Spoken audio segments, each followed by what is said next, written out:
Hello, everyone. Good evening. Welcome to our family and student pop-up webinar. Our topic tonight is we're going to be talking about understanding the loss of credit and absences in the appeal process in high school. I would like to first introduce myself. I'm Olympia Della Flora, and I am the Associate Superintendent for School Development with Stanford Public Schools. And I supervise the Office of Family and Community Engagement, and we work a lot with attendance, and we also host most of the family and student pop-up webinars. So just to get started today, I just want to go over a few logistics. This is actually a Zoom webinar, so you will not be able to unmute yourself, but we do have the question and answer feature that is active. We also have a chat box, so if you have questions throughout the presentation, please feel free to add those either into the Q&A box or in the chat. We also tonight are running our sessions in both English and Spanish. So we will be doing English for the first 30 minutes, and then after we finish English, we will move over to a Spanish presentation. And this session is being recorded and we will post it. We have a parent university page on our district website, so we'll be posted there so you can always go back and check it out. We have some presenters that are going to present some information about attendance and our appeal process and earning credits in high school. And then we will have some time for some Q&A at the end. If we do not have time to get to all the questions, we will respond to you after the webinar so that you can get your questions answered. And we'll also share with you the contacts in case you have questions after this. So I just wanted to start off just to say a few things about attendance and engagement. It's really important to attend class and to be engaged in your work, because not only is it going to be helpful for your learning, but we just don't want you to fall behind. And we know that due to the pandemic now, we have additional challenges with getting to school and attending school. And so we really wanted to just give you some tips that may help you with attendance. And we also don't want you to fall so far behind that you won't be able to earn your credits. Communication is really key as a student. And I know sometimes it can be overwhelming because there are lots of people in your school and you may not know exactly who you need to go to, but it really is important for you to keep open communication with your parents and let them know what's going on, your teachers, your school counselors, your dean of students, who they are joining us tonight, and I'll be introducing them in just a few minutes, as well as your administrators. And if something is going on that's stopping you from getting to school or stopping you from logging in, you really should reach out to one of these adults and have them try to help you with navigating that. And the last thing I wanted to just bring up is, because of the pandemic, we now have two ways that we're doing attendance. So if you're in the hybrid model, you're coming into school, and that's pretty much you're showing up to school and you're getting counted to be present and you're attending class. But when we move into tracking attendance on those remote days when you're at home, it gets a little bit trickier. So I just thought it was important to share with you as high school students the guidance that we have from the state of Connecticut on how we are tracking attendance on the remote days. And so basically, there's a rule in Connecticut that says on a regular day, you're counted as in attendance or present at school if you're there for at least half of the regular school day. So they kept that definition of what it means to be present in school. And as we move to looking at remote, if you look at these 4 boxes, the state of Connecticut says if you have any combination of synchronous virtual classes, which means you're going to those live classes, or you're attending synchronous virtual meetings, so maybe your teacher has a meeting for that day, you have time logged into some of your electronic systems, such as Edgenuity, as well as completing your assignments and submitting those to teachers. If you have any combination of those 4 areas that equal up into at least half of your school day, then you can be counted present in school. And I think this is where some of our confusion, it's been for not only the students, but for the teachers and the staff to try to figure this out. But I think it's important for you as students and parents to know what the state is requiring us to use when we consider attendance on those remote days. And so without further ado, I'd like to introduce our presenters that you're going to hear from tonight. We first have Ms. Rebecca Wilson with us. She's our coordinator of college and career readiness, and she also supervises all of the school counselors that are in your buildings. We also have Tomas Agosto, who is the Dean of Students at Stanford High School. And we also have Juan Pazmino, who is the Dean of Students at West Hill High School.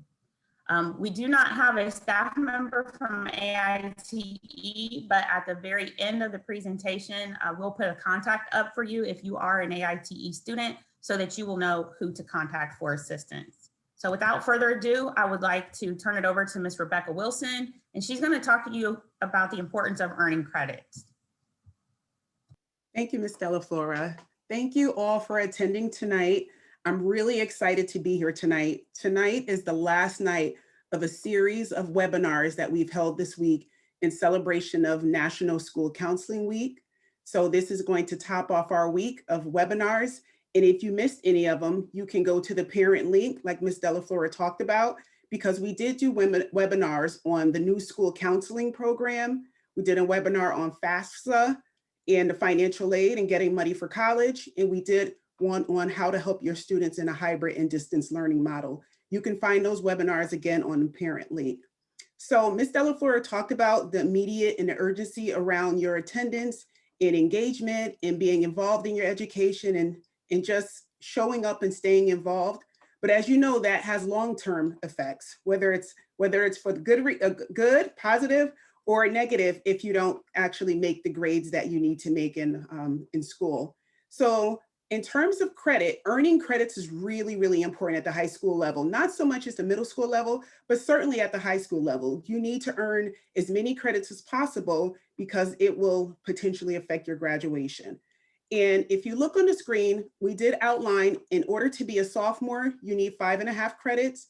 In order to be a junior in junior standing, you need to have earned 11.5 credits. And to be a senior, you need to have earned 18 credits.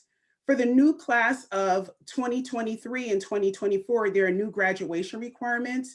It's going to require you to have 25 credits towards graduation. So in years past, we've only needed to earn 20 credits towards graduation. So you might imagine how much more critical it is for you to earn the grades that you need to graduate.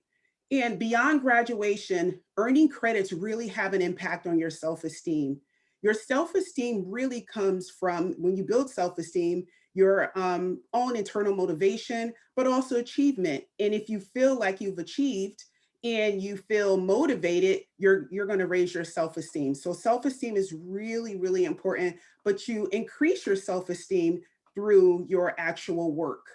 And a lot of students kind of are challenged by motivation. But when your self-esteem is high, you do gain motivation and you also feel much more secure in your education. The other reason why credits are really important is it gives you the ability to take the most rigorous courses in school. So if you aspire to take honors courses and advanced placement courses in some of the other programs that your high schools offer, as long as you're earning your credits and you're doing really well and getting good grades, you should be able to take the most rigorous courses that are available to you. Why is that important? Is because at the college level, you're competing against other students who are trying to get admitted into that college or the program that you're trying to go into.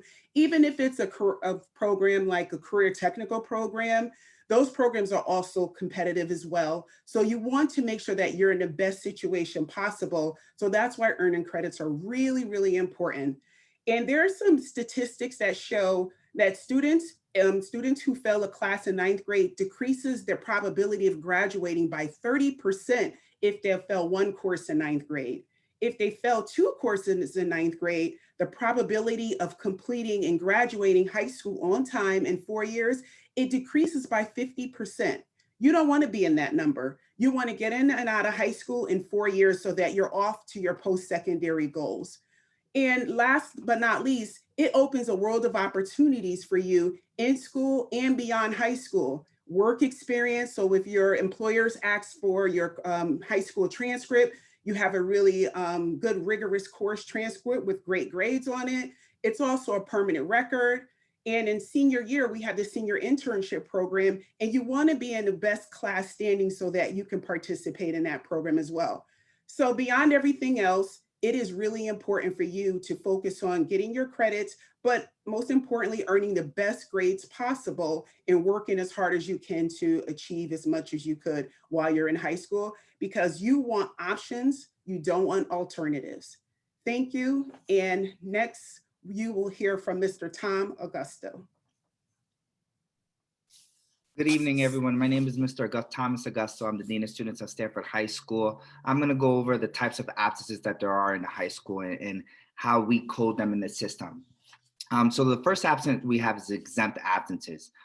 Those are documented absences that do not lead to credit, of loss of credit, or do not need to be appealed. Students are allowed to make up missed work and apply it to their grade. An example of this would be a school field trip, long-term illness, religious holiday, a bereavement in the family. Those are the types of absences that many times when I have discussions with parents, I say they're going to be removed at the end of the year and they will not be included in the total number of absences at the final year. So a long-term illness, for example, would be COVID this school year. That number would be coded as LX and would be removed at the end of the year. Unappealable absence is an absence for which the school receives written documentation of the reason the student was absent, but does not meet the criteria of an exempt absence. An example of this would be a non-emergency medical visit, a visit to the nurse, a short-term illness. Those would be examples of appealable absences. I'm sorry, you can step from back. I'm sorry about that. So students, so then we have unappealable absences, absences for which the school receives no documentation received beyond the 10 days of school notification requirement, or absences that do not meet the criteria to be considered appealable. These are the most concerning. And the reason why is because we cannot account for your children. And I think that's the number one thing for the attendance policy. The number one priority is so that we can account where your students are and what they are doing throughout the school day. And it's imperative that you're documenting absences, whether it's a remote absence or it's a physical absence. West Hill High School and Stanford High School have a very similar process on documenting absences. And that's a Google form. You upload the documentation. And what we do as Dean of Students is we go in and we change the coding to make sure that they are an appealable absence, an excused absence, or an exempt absence, the absence that are going to be removed. What gets students into a lot of difficulty is when they are not documenting their absences, because then that puts them in jeopardy of losing credit, but not only losing credit, not being able to appeal that credit. So so appealable absences and unappealable absences lead to loss of credit. And when you have 10 or more absences in a semester course, that would be from September to January, you would lose credit. And that's when you would get the notification. Now we have the appeal process in which you get to appeal, but you only have the opportunity to appeal if you are documenting your absences. If you haven't been documenting your absences, please reach out to Mr. Pasmino from West Hill High School or reach out to me. We will work with you. We understand that this is a challenging time for everyone, for students, for parents, for teachers. We understand that there's some miscommunication sometimes with the Google Meets and the remote absences. And we're not here to hurt any student or have them lose credit for no fault of their own. So you go through the appeal process, which I'm going to explain right now. So you would go through the appeal process. That's through the Power School parent who qualifies for an appeal. Sorry, I'm jumping ahead. I apologize. So students with 5 or more unappealable absences or 16 or more tardies per semester in any course forfeit the right to appeal for credit. That's why it's very important to document the absences. The unappealable is essentially unexcused. So please make sure parents and students that you're documenting your absences, because that allows you to appeal. Now, if you have 5 or more unappealable absences, I think I can speak for Mr. Pasmino and myself. Please contact us, let us know the situation, and we will let you appeal. But I think it's very important moving forward that you are documenting these absences, so that way you know that you are aware that your child's missing these courses, these classes. Students must have made up work in a full semester course and must have a passing grade. So if a student is failing a course, you are not eligible to appeal. Why? Because you're not going to get credit regardless. So it'd be a waste of the student's time, and it wouldn't have any impact on the appeal process, or it would have no impact because they're still not getting credit because they didn't pass the course. At the discretion of the principal, or appealable absences may be exempted. So if there's a case, for example, of an extraordinary circumstance at home, or a quarantine, we have the flexibility to not have you go through the appeal process. But for this first semester, we are having more students appeal just because it is a new process, and we want to make sure everyone is accounted for. Students must sign up for the appeal, and I'm going to go over very briefly on what the appeal process looks like. So the first part to the appeal, once you receive the letter notification, is you log on to PowerSchool Parent Portal. Once you log on to PowerSchool Parent Portal, on the left side of the screen, there's a tab that says Forms. You click Forms, and there you will find West Hill High School Appeal Process or Stanford High School Appeal Process. You click that, and you will complete the form, and you will upload any documentation necessary. For example, if a student is having difficulty signing on because they have no Wi-Fi, which may be a common issue in remote learning, please document that, because that gives the appeal committee, who will make the decision on whether that student will get the credit, the information they need to make an informed decision. If we don't know, then we can't make an informed decision. So it's not enough to just tell the teacher, because the teacher may not communicate that with us. It's important that you communicate that through the appeal process, so the teachers who are in this committee are aware of the issues that are going on in the household. So this is the timeline for appeals. This is our, I want to say like just a timetable, not exact, but just an idea of what's going to be happening within the next month of appeals. Obviously, letters were sent home. Emails were sent to parents, and the appeal process has officially begun.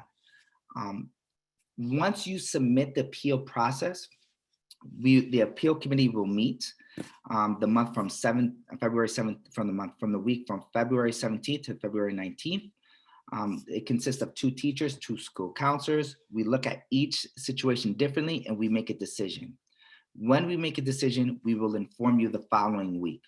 If the student is denied, we will provide options for that student and way to make up their credit, whether it's through a program called Edgenuity, where they can earn that credit back, or it's another option. So we just don't say, hey, this student has lost credit. We say, hey, this student has lost credit, but please look at these other options to obtain that credit again. So you will be informed by February 22nd and February 26th. Once again, if you are not satisfied, and I sincerely mean this, by the decision, please reach out. There may be something that you didn't document, and we really want to help you. Listen, I think the number, like I said before, the goal of the attendance policy, the appeal process, is just to make you aware that your child is missing school. So we can fix that, but we need to ensure that your child is showing up and is signing up online. If there's any miscommunication between you and the teacher, reach out, and we will reach out to the teachers and make sure we connect the dots to make sure your child has the opportunity to get their education and be present. Mr. Pazmino, would you like to add anything? I think, yes, if you go back to the next slide. First of all, I wanted to say that my name is Juan Pazmino, Dean of Students at West Hill High School. I've been in that position for the past 4 months, and I'm getting in contact with a lot of kids, getting engaged with a lot of students and staff in the building.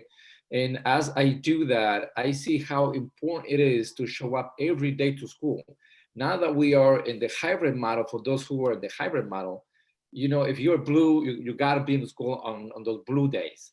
You know, there's no reason why you should not be coming in, unless, you know, obviously there are other, you know, medical reasons, health-wise, you know, family members are with COVID, you know, that kind of thing.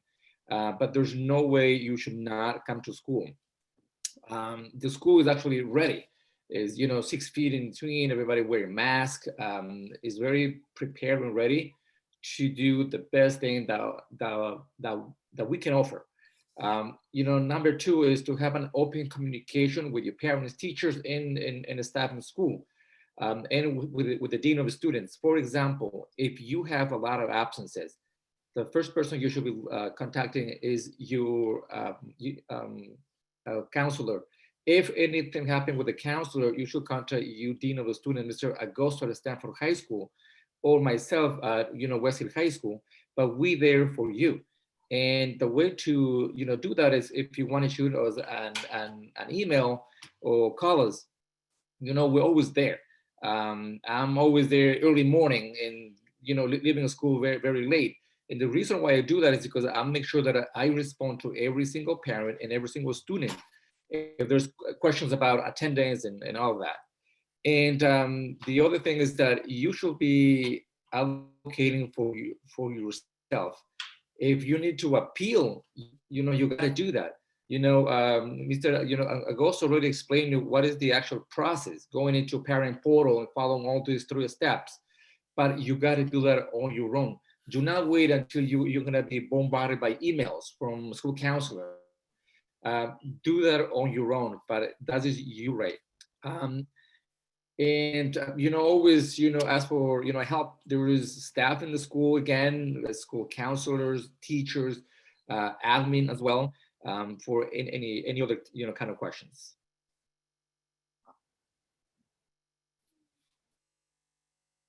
So I think now is the time for any question and answered. I know Mrs. De La Flora would like to take I see a Yeah, question. so we and answer this get that question. Yep, go ahead. You want to read it? Yeah.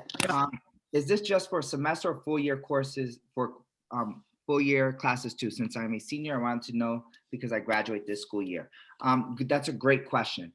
So this is for first semester courses that are from September to January. We will have another appeal process in June, and that will be for full year courses.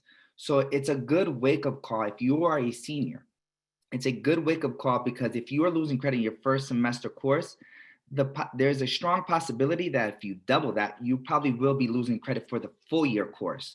So please, it's a good wake-up call. You go through the appeal process, but make sure you're documenting your absences. So once again, it's only for first semester courses. We will have another appeal process in June. I see another question. Yes. Just to piggyback on what you said, when you're doing this in the parent portal, there is one option that says if you senior, do you need this class for your graduation?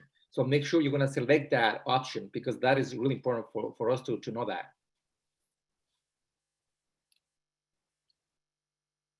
There's another question. Maybe you could just read the Absolutely. So the next question is, I'm in Distance Teaching Learning Academy. Do I appeal also?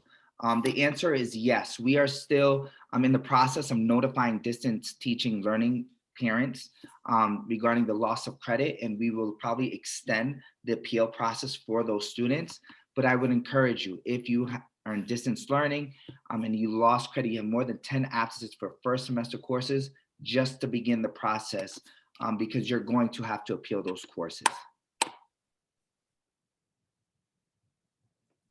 I do have a question in the chat box. It says, sometimes my child is a few minutes late to class due to poor connection and he's been marked absent, even if he joins later and completes all assignments. Should those cases still be appealed?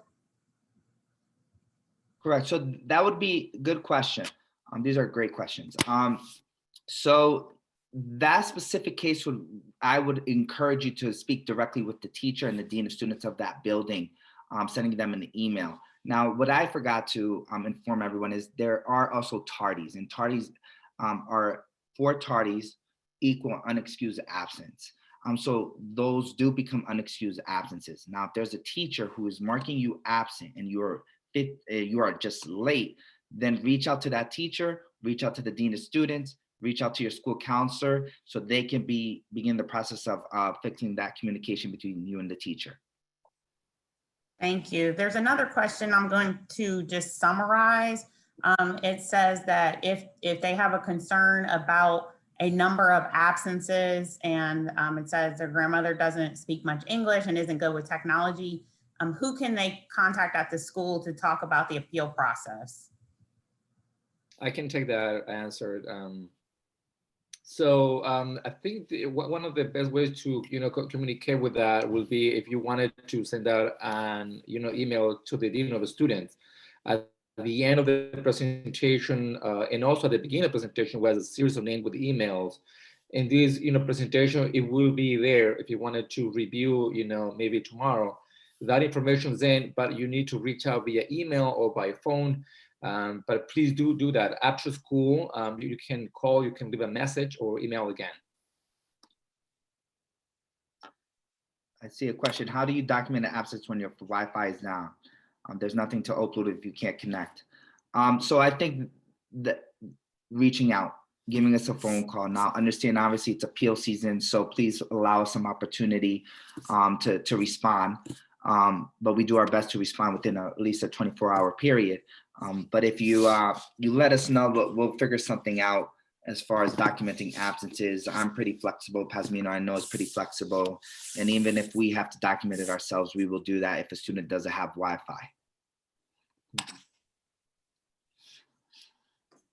Okay, we have another question in the Q&A, and I want to say I am presenting the slide right now, which has your contacts by school, if you want to take that information down. If not, we also are going to post the presentations in both English and Spanish on that Parent University website after the webinar.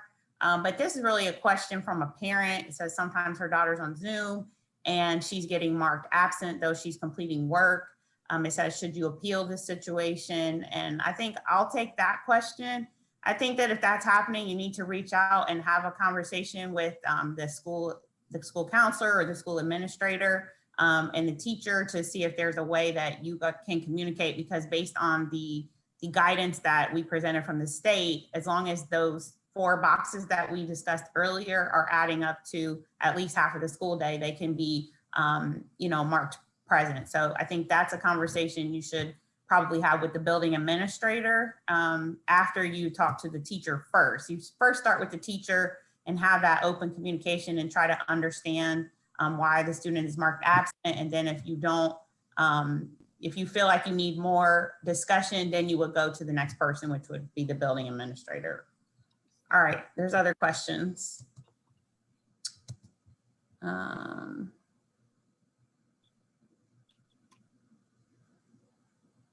I think this is about a student who switched from distance teaching and learning and the hybrid, and perhaps they have additional absences.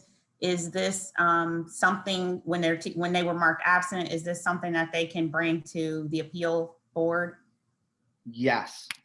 So like I said before, Mr. Pasmino and I, we're pretty flexible. We're pretty understanding. This is distance learning. It's a completely new thing for everyone, teachers, parents, students. So if you reach out to us, I encourage students to appeal, and then we have more of an idea of what the situation is. And then if we have any follow-up questions, we will reach out to you. And it helps us, to be honest, resolve any problems that you still may be having. So please appeal, please reach out to your dean of students, and then we will take it from there. All right, I think Mrs. The just posted all this information on the screen, just for your information, if you want to take a look at that, or even, take a picture of that. But again, this information will be posted in our, district website.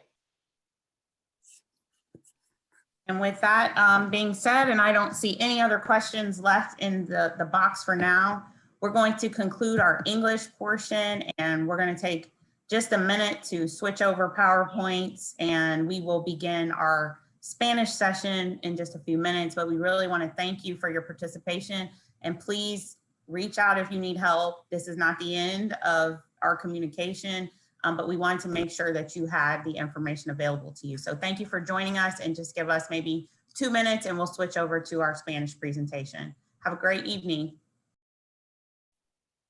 Thank you.